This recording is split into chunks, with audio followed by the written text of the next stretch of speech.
Welcome back to the Broad Street Sports Podcast featuring Zachary Chavin. Today I got special guest Michael Spinoza. We're going to be talking some NFL and some college football.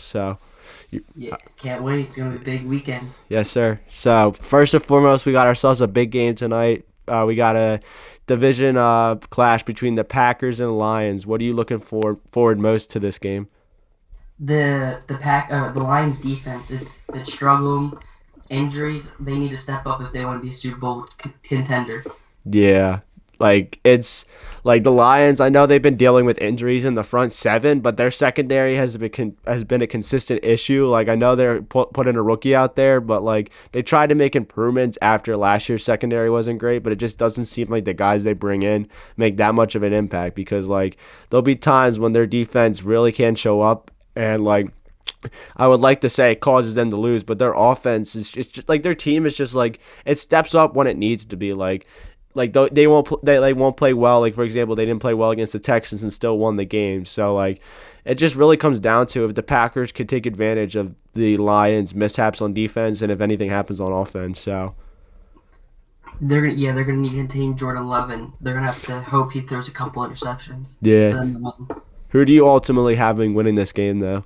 I have the Packers winning. Me too. So, Yeah, I yeah, think and the I injuries. think that this reminds me of when the Packers went into Detroit last year on Thanksgiving and beat them. I feel like it has the similar vibes. Like the Lions have been playing well and the Packers have been playing too. And I know, the only concerning thing for the Packers for me tonight is Jair's out again. It's going to be interesting to see who they put on Amon-Ra St. Brown. But I feel like if they can get home on Jared Goff and shut down the run game, it's going to cause issues for Goff. And I think that the Packers, they'll be able to make enough plays on offense and get a couple interceptions that will turn them into points, unlike the Lions' previous opponents. So I have the Packers winning too. Yeah, the Lions defense is going to be the main point of tonight's game. I agree. All right, moving on to the Sunday slate of games. The first game we got is the Browns and Steelers. What are you looking forward and what are you looking at? What are you looking at in this game? So This Russ and the Steelers, they're going to need to continue putting up big numbers to keep them in contention. And the Steelers defense will just be Steelers defense. They're so good. yeah, and it's crazy. 2 weeks ago, the Browns beat the Steelers in one of the weirdest games I've ever seen. It just started snow. It was a Thursday night about 2 weeks ago. It just started snowing, and the Browns just like came alive and got an upset win. So I think the Steelers. I think it's a good thing the Steelers are playing them this they're playing the second game this early because they know what they need to do this time. Like they know they can't play like that again because the Browns have been like weird. Like Deshaun Watson gets hurt and like whatever quarterback they bring in, even though they're not winning games, they're still competing with teams. Like they've scored 32 against one of the best defenses in Denver.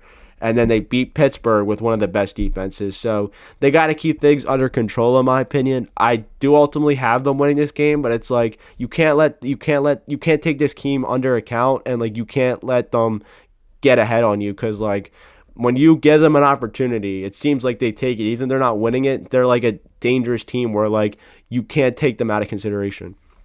Yeah, the quarterback for the Browns, Jameson, played well, but the pick six hurt them. Yeah. But I feel like the Steelers will be able to get down to the fundamentals. It's at home, and I don't think there'll be any snow this time. It's a 1 o'clock game. Just get out of there with the win because they got a big test next week. So Yeah, yeah, it's 48, so yeah, there's snow, so they should be able to throw the ball well. so all right, moving on to the next game, we got the Saints traveling to New York. What are you looking at in this game? The Saints, it's two bad teams, let's just be honest. Yeah, It's not going to be a good game. The Giants if they just keep losing out, they'll get a good pick and hopefully get a good quarterback. And the Saints, they need a lot of stuff. yeah. I think the Giants are doing what the Broncos did with Russell Wilson, just like benched him, and I think they wanted to lose out, but they kind of did it too late to the point where like they got the pick that they got. They still got Bo Nix, but the Giants they realized this early, but they took the drastic measure of not only benching Daniel Jones but releasing him. So. But I think at this point, it's just going to be a whole new regime for them next year. I don't expect much out of them the rest of the season. I don't think they're going to try the rest of the season, like management wise, because I think they know they have some bright they have a bright future with some of stars in Malik Neighbors and Tyrone Tracy. It's just getting a good quarterback and a good offensive line around him, and then some other solid receivers because they have a foundation on defense, in my opinion. It's just about them building a foundation on offense because a couple years ago they started off the season 7-2, so like there's still some of that like energy still left in there. It's just getting new players that can fit in this regime for them. So Yeah, their defensive line it's one of the best in the NFL. It's just yeah. the secondary players for them they need to upgrade, and their offensive line. That's where you win games. Yeah, and you And can they upgrade. yeah, and you can't like they didn't predict like a slump from Deontay Banks, who was so good as a rookie. So like, I feel like it's just like they got I wouldn't say a culture reset, just like a reset where it's like you feel confident with what you have because you have pieces. It's just ultimately meshing those pieces with other good pieces that build chemistry. So. Yeah. But just mostly looking at this game, I just think the Saints are going to win. I mean, they've looked better out of the two teams the past couple weeks. They almost got their third straight win against the Rams last week. So I just think they come out of this game pretty dominantly. I don't think you see much out of the Giants. You just get a win for the Saints, which they're just trying at this point. I don't expect them to do anything because I know Derek Carr's hurt and stuff, or he was hurt, but he's back now. So, but mostly in this game, I just think the Saints, they're just trying to get a win here and see if they want to tank the rest of the season or try to make an attempt at the playoffs. So Yeah, I just Saints as well. I just think they're the better of the worst teams, and they should get the dub. yeah, and then going on to the next game, we got the Jets and Dolphins. What do you like? Who do you have winning this game, and like what are you expecting to happen? I have the Dolphins winning this game. Tua's been back. He's been playing well. So he should get Hill and Waddle involved, and their running back at Chain. And the Jets, Aaron Rodgers he hasn't been playing well. So Yeah. I mean, I could have kind of expected it at the beginning of the year. Like a 40-year-old coming off an Achilles injury is never like a good mix. Like I know Brady played up into his like 40s, but he never had like a major injury that yeah, like would affect him. Rodgers was coming off a season where like he was already kind of declining in Green Bay his final year there, and then goes into the Jets and tears his Achilles, and now you're seeing like what he has left in the tank at this point. And they tried to make a last ditch with trading with Devontae Adams, but we know that wasn't going to work. And just at this point, it's just the Jets. They're just a poverty at this point. I think it's like I don't think until they get new management and I think an even new owner at this point, I don't think you're going to see much change from it because they have young players. It's just really their management making dumb decisions. Because I don't think going back, I don't think firing Robert Saleh was the right choice. I mean, he coached that defense great, and the defense has looked terrible ever since he's been fired. So. the defense was the only bright spot for the Jets the last 2 years, and they just need a quarterback because they have Garrett Wilson, they have Bryce Hall, they have all these guys. Yeah. Oh yeah, But yeah, like you said, I also got the Dolphins too because the guy has been talked about but has been has been given the work to the Dolphins is Jonnu Smith. He's had a couple games, 200 yarders. He had one against the Packers and then an 85 yarder. He's looked like Tua's number one guy the past couple weeks, so I would look out for him. And then like you said, Tyreek, Jalen Waddle, A-Chain, like I think those guys will make their mark. And with it being in Miami, I don't think this game is close that much. So. yeah, no. So, moving on to the next game, we got the Titans and Jaguars. The Jaguars, once again, have lost Trevor Lawrence and probably for the season as he was placed on IR. So, but looking at this game as a whole, what are you expecting to see in this game with two teams that are going at the same direction at this point, just trying to figure out what's next for them? Yeah, the Titans they're looking for a quarterback, and Jags they just need help in wide receiver, and so it's gonna be a weird game. I think the Titans will win because their defense is a little better, and I think the Jags their quarterback's Mac Jones playing this Yes. weekend. So, yeah. Yeah, like I also had the Titans winning this game. I just think they have more on their side. They got Calvin Ridley, who's been playing well, Tony Pollard, and their defense has been one of the best in the league this year. So I think they're going to give Mac Jones a ton of problems, getting a couple of picks on him. And I just think they'll be able to run the ball efficiently to a nice solid win for them because they still have a lot of room to grow. It's just like you said, if they want to decide if they want to keep Will Levis or go after one of these quarterbacks in the draft. Because going into this season, everyone thought Will Levis was going to be the guy for them. They put a good offense around them. The defense was solid. They were one of the most. I had them finishing second in the AFC South. I had a lot of confidence in them. It just seems like it hasn't meshed well, and it just seems like the Brian Callahan, their coach, just it hasn't seemed like he's been the right guy for Levis. But so An underrated guy for the Titans, wide receiver Nick Westbrook. yeah, Yeah, he's been playing well as recently. Had a couple touchdowns last couple games, so he'll be gotta watch out for him. yeah, he's a deep ball threat for them. So, Yeah. but yeah, I'm just looking at that game as a whole. But moving on to the next game, we got the return for Kirk Cousins to Minnesota. It's been a rough couple of weeks for the Falcons as they've lost 3 straight, and Cousins is now up to 14 interceptions after throwing 4 in a loss against the Chargers where they only lost by 4 points. And the Vikings had a comeback win against the Cardinals where their quarterback Sam Darnold has led them to a 10-2 record. So, but looking at this game, what are you expecting out of both teams, and like what do you think their future holds? No matter, depending on who wins this game.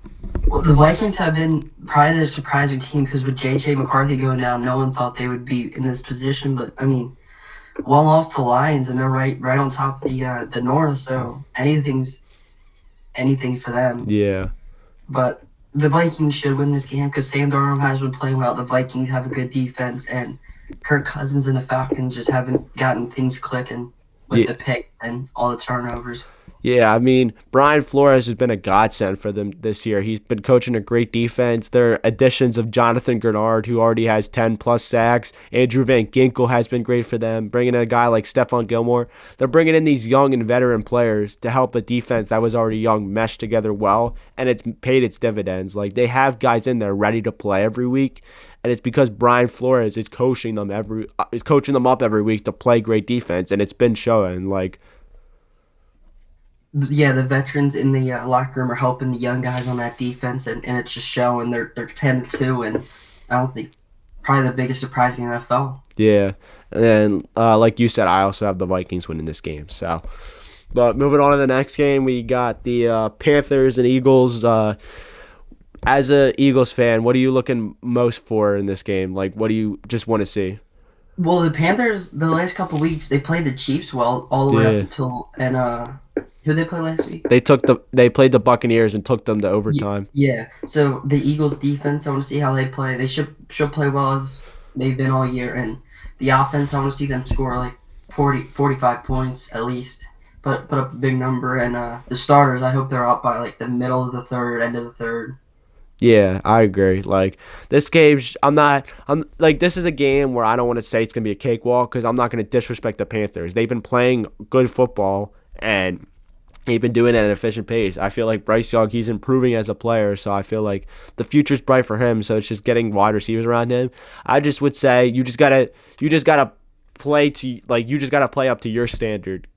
Get like this game, you just win this game. Just don't overthink it. Don't play down to the competition. You just win this game, you get out of there, and you move on to Pittsburgh next week. So yeah, next week's gonna be a tough one. Yeah, but I just want to ask you this right now.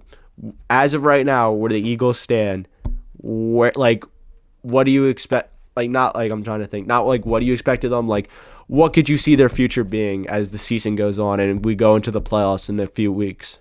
With the Eagles schedule remaining, it's way easier than the Lions. So I think the Eagles will take over the number 1 seed in the NFC, and I think the Lions will fall to the 2, or the Vikings might get that division.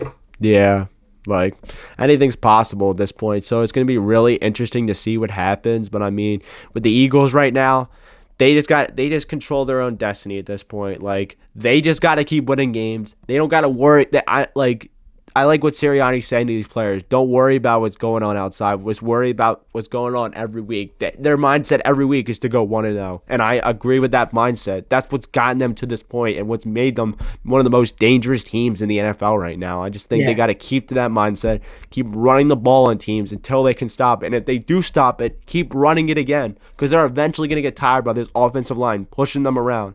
And this defense has been fantastic. Vic Fangio has been a godsend to this defense. Guys like Zach Bond, Quinyon Mitchell, Cooper DeJean, they have been miracles to this defense and helping it better. And 2 of those guys are rookies. Like, and then CJ Gardner Johnson has been playing better as the weeks have gone on, and he's given that energy. He's given that attitude back to this team that like he did in 2022. So I think the defensive line, they've been playing really well. So they need to get looked at with Jalen Carter in the middle and the guys on the edge, Sweat. And I know BG went out for the year, but they still have a good line, and they still need to keep getting pressure on the quarterback for these secondary guys to play well. yeah, and I said this earlier today. I like what I'm seeing out of Jalen Hunt. It seems like he's getting pressure. He had a half a sack combined with Zach Bond.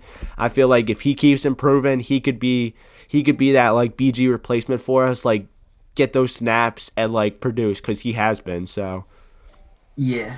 hmm And then moving on to the final 1 o'clock game, we got the Raiders and Buccaneers in Tampa Bay. Who do you got win this game and like I what? I have the Bucks. They should just their offenses should just be too much for the Raiders defense, and their defense should just be too much for the Raiders offense. Yeah, They really don't have anything on offense, so the Bucks should be able to walk away with the win. yeah. I just think I agree with you with the Bucks pick. I just think it comes down to matchups. Like I like the Bucks offense and the Bucks defense over the Raiders offense and the Raiders defense. So I think it just comes down to matchups, and that's what's ultimately going to win the Bucks the game. I think so. Yeah. All right, Yeah. moving on to the 4 o'clock slate games. We got a big game for both of these teams. We got the division leading Seahawks against the second place Cardinals. Whoever wins this game takes over first place in the division. We had a matchup earlier a couple weeks ago where the Seahawks took it and their defense played amazing. What are you expecting in this second matchup? Kyler Murray's gonna have to play a lot better because he had a couple. I think he had a couple picks the last game, and he can't turn the ball over because this is for the division. You need these games late in the year against your division to climb the ladder. And I think the Cardinals will get it done. They're home, so yeah, I think the Cardinals will get it done. Yeah. In my opinion, I had the Seahawks in this game. I just like how they're playing right now. Their defense played great against the Jets last week. I know it's not the Jets, but still, like just having that and then playing well against the Cardinals, a team that's been firing. I just look at Kyler Murray last week, and the Cardinals had that game in the bag. Like they were dominating the Vikings all 3 out of the 4 quarters of that game, in every standard they were. But then they just let up in the fourth quarter, and Kyler Murray wasn't able to do anything. Like I just think I still have that in the back of my mind. I know Kyler Murray could be great. It's just he likes to hold himself back from that sometimes, and I think that's going to be a deciding factor. And I think Seattle will be able to win this game, not by very close, but like still to a point where it's like they win by I think at least 7 or 8 points. So Yeah, the Seahawks have a great defense. That's nothing to take away, and their wide receivers are good with JSN and all those guys, and yeah, the running backs. They have two good running backs, yeah, Kenneth Walker and Zach Charbonnet. yeah. So. Yeah, but moving on to the next game, we got the Bears and 49ers, a game that really doesn't mean much. I think up until this point, two teams that are just going on the down trajectory. One that just fired their head coach, and another team that just lost their star player again, and this time for the season. But just looking at this game as a whole, what are you looking at in this game, like prediction wise, and like just looking at it? The Bears had a chance to win the Thursday night game on Thanksgiving. It's just they never called a timeout, and they didn't Thank kick you. the field goal. And the Niners, no Christian McCaffrey, and Jordan Mason's out too, so they're going to be down to the third running back. And the Niners, they just all their hopes gone for this year. They're already moving on for the draft the next year. Yeah. Ultimately, though, in this game, I'm just going to pick the Bears at this point because I just think the Niners have dealt with so many injuries and now going down to the third running back. I don't think Brock Purdy is going to be able to do much. And I think the Bears defense, they might play. I feel like teams, when their head coach gets fired, they play with a little bit more swagger, a little bit more energy. And I think that's just what's going to give the Bears the win. They're going to have more energy out there. And I know the game's in San Francisco, but still, I just think the Bears are going to go out there and just get the win just based off they'll have energy from getting their head coach fired because the locker room is just divided. And I feel like they feel more connected now that he's gone. So, Yeah, I have the Bears because a couple guys last game asked why they didn't call a timeout, and I think that's what got them fired. And yeah. the Bears, they have a great team with the defense and the wide receivers and the running back with Swift, and I think their head coach might be holding them back a little, and I think we can see a good game from them. Yeah. So, and then moving on to the next game, we got the Bills and the Rams. This game, the Bills, like they already clinched the division. I think they're a prime position for either two or possibly one in the AFC, depending on what the Chiefs do. And for the Rams, I feel like this is a game they got to win if they want to stay in the playoff contention. But just looking at this game, what do you expect out of both teams? The Rams are going to need to play well. Their defense is going to have to play well, and the Bills, they're just doing what they're doing with Josh Allen as the MVP. He's probably going to win it, and doing it. Their defense is play it well. I think Bills should win. Yeah, I also have the Bills winning. I just think their defense, they did we didn't I know I didn't expect much out of them this year after losing the pieces they did, and they've looked great this year. They've had guys produce that I didn't expect to produce. Like they're getting the edge rushing. Their front seven is great. Their secondary is solid. And Josh Allen's just been playing on an MVP level. That's why he's the favorite to win MVP right now. I honestly think it's Saquon, but that's a time for a different discussion. So, but Josh Allen's doing what he needs to do. He's not turning the ball over, which is a bit huge for him because he'll throw the touchdown passes, but he'll also throw the picks. But he's being way more conservative. James Cook has been having a great season. Their running backs have been good. Their tight ends have been mix and matching, and then the receivers have been making plays. Shakir, Amari Cooper, Keon Coleman when he's been healthy, Curtis Samuel. They just are making plays, and they look like a dangerous team in the AFC. So I think the last couple of years, Stephon Diggs was demanding the ball too much, and they were double covering him, and that's where the picks would come from with Josh Allen. So I think him not having a number one, he can look through his progressions and find the open receiver, or just dump it off to your running back. Because James Cook's been playing really well this year. yeah, but like you said, I have the Bills winning also mostly because of their defense, and I think the Rams offense or the Rams defense is going to be too not it's not going to be able to handle the Bills offense the way it's been working. So moving on to Sunday Night Football, we got another big division clash between the Chiefs and the Chargers. What are you looking at this game as the Chargers try to solidify themselves as a firm playoff team in the wild card? I think Kansas City they haven't been playing well. Their games have been way too close. It's like the Eagles from last year. They just kept it close, and at the end of the year, they fell apart. I think the Chargers will get it done in Arrowhead this week. I think the Chargers with Herbert and Ladd McConkey. Will Disley's been playing well, and the only downside for the Chargers is their running back got hurt, so we got to see who steps up. Yeah, like I think it's for them. It's gonna have to probably be Gus Edwards, which isn't the worst thing, but he's just not a great running back. Like on first and second down, he's more of a third and short yardage goal line guy. But looking at this game, I could see the Chargers winning. I just have a feeling Kansas City is gonna get another one of those games where like they keep it close, but then this game they just like it's either their defense or offense makes a play. Like majority of the season, it has been their defense. They've had one of the best defenses in the league this year. I think it's up there with the one they had last year. Like, because this kept them in a lot of games. Last year, their offense was good, and their defense was like good too. But I think the defense, it overshadows the offense because I think the defense has been making plays and keeping them in these games. But I think the defense is going to be the impact because I feel like the Ravens, they were able to make their impact on the Chargers a couple weeks ago on Monday night, and I think the Chiefs will be able to do the same thing. And it just really comes down to if Patrick Mahomes can make the plays, get it to his receivers. Like they look good against Tampa Bay because he was getting the ball to D Hop. I don't know why he's slot like I don't know, but like he's not like going his way. But like I think if he gets the ball to him, Pacheco has a full week of practice. He's back in the swing of things, so I could see a big game out of him and then just getting the ball to Kelsey. But I think the Chiefs will ultimately win this game because of their defense being able to make plays on Herbert. I think they'll have Ladd McConkey locked up, and I think Herbert's going to have to try to force the ball to Quentin Johnson, which we saw how that went. So I think L'Jarius Sneed leaving to go to or getting traded to the Titans hurt their defense because he was their number one. He was Pro Bowl, yeah. all that, and now you take him out. I think their defense just hasn't been playing as well as last year. So I think the Chargers, as I said, get it done. Yeah. And then moving on to Monday Night Football, two teams that I think their season's over. I know how one team thinks they still got a chance. That's why they had the D in their name is for delusional. But we got the Bengals and Cowboys. What are you just looking forward to in this game? The Bengals defense just been killing them all year. They have Joe Burrow and Jamar Chase. If Joe Burrow doesn't have 8 losses, he's easily the MVP. Exactly, yeah. Like it's absolutely insane. The stats he's putting up are insane. I think he only has 3 or 4 picks and about like 33 touchdowns. He's close to 4,000 yards passing.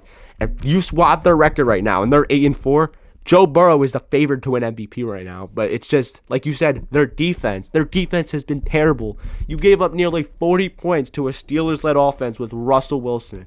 You made him look like prime Russ on Sunday, like prime Seattle Russ. And it's been time and time again that's lost them games. Like the both times against the Ravens, they were up by double-digit points and ended up losing those. Those could pay those wins could have paid huge dividends right now because you would have say you beat them, you would have been about 6-6 right now, and if you still would have found something to get gasp on, you would have probably still had a chance against them. So Yeah, their defense has been terrible this year. yeah, but who do you ultimately have winning this game? I think the Bengals with their offense should be able to get it done because the Cowboys are on Cooper Rush and they're gonna have to try and get CeeDee Lamb the ball, which hasn't really been working out. Yeah, I have the Bengals winning too. I just think their offense played well last week, and I don't think the defense is going to go. I don't think the defense is going to be that bad against the Cowboys, which with an offense that's been so up and down. So yeah, but that wraps up the picks. That's just an overview of our picks, or my picks. Now we're gonna talk some conference championship games that we have going on this weekend. First, we're gonna talk about the 2 games that are tomorrow. First, the AAC championship game between Army and Tulane. Who do you think wins this game?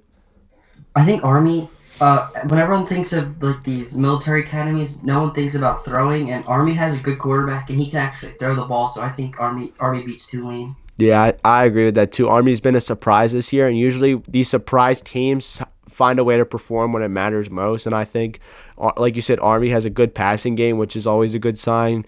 Like if you're not able to pass the ball, it seems like in college football, like your offense is like very like a vanilla, very original. You have to have an all-star running game in order to not be able to pass the ball well. So. Yeah. So I also have Army winning this game, and then we got Boise State and UNLV, and the what championship is that again? The Mountain West Yeah, Championship. The Mountain West Championship. Who do you got winning this game? I think Boise State, Ashton Genty, he he should be the Heisman. He's leading all running backs in every category, but the running game should just be too much for UNLV's defense, and that should get the job done and bring them into the playoffs as Yeah, the fourth team. yeah, I agree. I think Boise State they've let on their run game all year. Like I just mentioned, in order to not have a great passing game, you need to have an all-star running game, and they've had an all-star running game. Like you said, Ashton Genty is the Heisman winner. You haven't seen this great of a running back season in years. It's so great that that's what's going to make him a first-round pick this year, maybe even the top 15, a team that's that desperate to take a running back. Like you saw Bijan Robinson go 8 a couple years ago. He did not have the season Ashton Genty had. I think Ashton Genty, a team is going to take a chance on him, and I think that's what's going to lead them to this win. I think they played earlier in the year and the game was close, and I think Boise State came out to win. But I think Boise State's run game, it's been way too much for any team, and I think that's when it's going to lead them to this win. So Yeah, and their quarterback's just making the easy throws when they need to on like third and shorts and stuff like that because of Ashton Genty. They're always worried about him. yeah, I agree, 100%. So, and then we got the now we're on to Saturday. We got first game at 12 o'clock. We got the Big 12 championship between Iowa State and Arizona State. Who do you got winning this game? I have Iowa State winning this. You got Iowa State. Yeah, I really haven't seen any of these teams play like in college, so just going off what I think's gonna win. Yeah, I just picked Arizona State. I don't know. I just think that like just based off it, look what I saw. Like I haven't seen like I said I haven't seen these teams either. But just like what I saw like stat wise, I just think Arizona is probably gonna win just based off that. I don't know. Yeah. But moving on to the next game, we got the SEC championship game between Texas and Georgia. Who do you got winning this game? I have Georgia winning this. I think Kirby Smart's gonna have his guys rolling, and Texas have been shaky all year, and they really haven't played a top team like Georgia. So Georgia's gonna win, I think. Yeah. Well, like I have Texas winning because of I think both these quarterbacks haven't been good, but I really don't like what I'm seeing out of Carson Beck. I feel like he's really turning into that Stenson Bennett type of quarterback. Like he's I get it. And it's like their defense hasn't been good as like it has been in years past. So like he hasn't been able to be like just the play like the game manager. He's actually had to make plays, and the plays haven't been made in my opinion. So I just think Texas.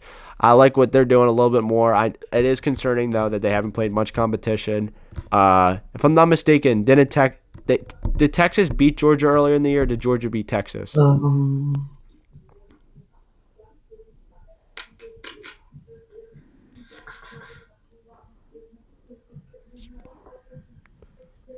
Georgia won 30-15. Wow. So, I mean, I think it's definitely possible it could be the same result as last time. I just think time has changed, and I feel like like the Georgia was playing all right at that point, and I feel like they've kind of decreased since then. And I feel like you've seen like they've had struggles, and I just think Texas is just going to be able to win it. And I think it helps that it's at a neutral site because I feel like that definitely helps a lot. So, Yeah, hmm you're not gonna have one team with all home team, and the noise will be equal. yeah, that's true. And then we got the Big Ten championship. We got Penn State versus Oregon. What are you looking forward to in this game, and who do you got winning? I have Oregon winning. I just think Penn State's offense. They have their tight end Warren, and he's really their top guy. So I think Oregon has they have Dylan Gabriel, and he can make plays. But Penn State's defense is really well, so it'll be close. Yeah, as a Penn State fan, I unfortunately have Oregon winning. I just hope the game is close. As long as the game is close, that's all I'm worried about. Because if we keep it close with Oregon, that means we have a great chance against any team. I think in the college football playoffs because Oregon has been the best team all year. That's why they're the number one ranked team in the nation. But just overall, I think Oregon will win this game because of Penn State's unreliability of their offense not working, and I think the defense will keep this game close. I don't think this game goes over 30 points because I think both defenses play really well, and I just think it's going to be Oregon that's the one who makes more plays, which wins them the game. Yeah, I So, see that. and then we got the final game between SMU and Clemson. That one is for the ACC championship. Who do you have winning that game? I have Clemson winning. Their coach has been there, and I know he can get these guys up for a big game. I know they have a freshman quarterback, but I think Clemson gets it done against SMU for the championship. Yeah, I I have SMU over Clemson. I just think SMU. They've been another team that's been a surprise, and I feel like these surprise teams they go a little bit farther than sometimes a lot of people predict them to be. So I just think they get. I think they get it over Clemson. I don't think they do much in the playoffs, but I think they get a good win over Clemson just to win that championship. So. And then we're gonna end it off talking about like a subject that's come about in the MLB. The MLB commissioner Rob Manfred has talked about possibly doing a golden at bat, which ultimately means any team's best player could come up in any situation one time per game and hit. So, for example, Shohei Ohtani, say he's nowhere close hitting in the lineup. It's the bottom of the ninth. They could put him up to bat. What are your ultimate thoughts about hearing this proposal? I think it's not good for baseball. I think if they put in the All Star game, that would be pretty cool to watch, but not normal baseball. Like you have 1 through 9, keep 1 through 9, and that's what you do. You have your best pitchers come in for the top guys in the other team's batting order. Yeah, I totally agree on that. I feel like it would just like ruin the game as a whole, or not like ruin it, but like it would make its impact in a negative way. I think because it's like these pitchers, they have a scouting report, like especially if it's a bullpen pitcher, they're gonna have a scouting report on the guys they are going to pitch to, and then say a player comes up like that's not on the scouting report. I feel like that would mess with them, and I feel like it would just kind of like make it like to a point where it's like where's the excitement in the game? Where are these guys? Like, for example, a Tommy Edman who came up clutch for the Dodgers in the playoffs this year.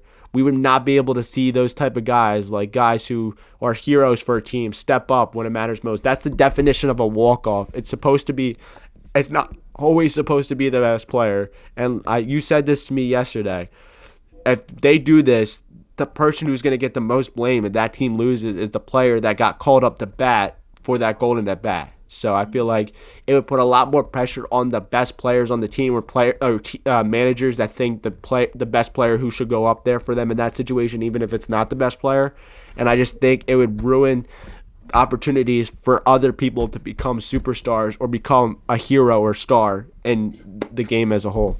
Yeah, if Tommy Edman doesn't do what he did last year, no one's really talking about him, and the guys are just like, he's batting nine. We really don't care about him. But since he did what he did, everyone's coming together in the locker room, and they're becoming a complete team. Yeah, like I totally agree on that. I feel like what you said and like what I said are just like valid points, and I feel like Manfred at this point he's just trying to implement anything. So I feel like that wouldn't be great for baseball because it would have a lot of it would have a lot more negative impact than it would positive impact. So Yeah. yeah, but other than that, that's gonna wrap up today's episode. You got any other points you want to finish up with, or Just for hockey, the Blackhawks fired their coach today. They Conard Bedard, but they just haven't been playing well. They're a yeah, young team, so I think in a couple years they'll be good. yeah, I agree. And they're playing in a winter classic, which I'm excited for in a couple weeks during the Christmas break. But yeah, but any other points you got, or No. but that's gonna wrap up today's episode. I just want to thank Spino for coming on. Appreciate it. It was fun talking some football, college football, and some baseball at the very end. But other than that, enjoy the games this weekend. Enjoy the massive game tonight for a lot of NFL fans, especially teams contending for the playoffs in the NFC. But like I said, enjoy the weekend, and I'll see you guys back next week, either on Monday or Tuesday. But see you guys. See.